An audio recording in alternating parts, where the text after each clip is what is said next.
16-inch siya. Ngayon, nasa less than 500 lang siya. Liwanag to, pues mas maliwanag to. See?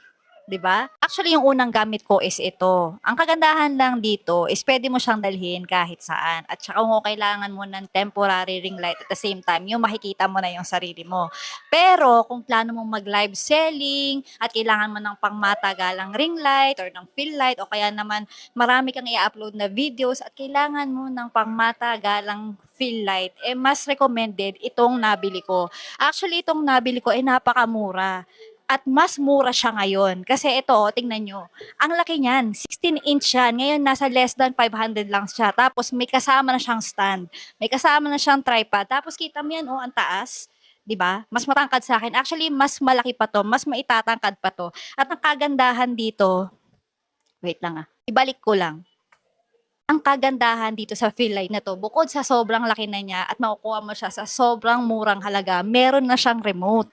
So, hindi ka na mahihirapan mag-adjust. Meron na siyang on, meron na siyang off. At saka, ito yan, oh, pwede mong i-adjust yung ilaw niya. Depende kung ano yung bet mo. Meron yung sobrang incandescent. Basta may tatlong modes siya. Yan. Kita niyo naman, di ba? Nag-iiba-iba.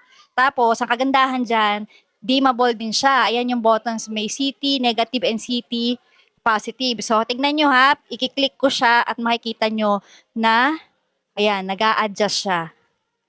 See? So, hindi lang siya naka-fix sa tatlong mode. So, ibig sabihin, pwede nyong i-adjust yung brightness niya. Ayan, ng maraming beses.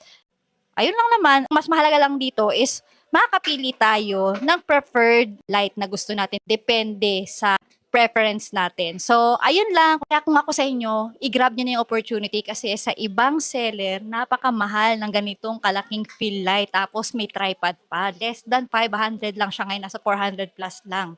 Sa ibang seller, nasa 600, 1,000 yan. Kaya kung ako sa inyo, i-grab nyo na, i-click nyo na yung yellow basket sa baba. Habol ka habang nakasale pa.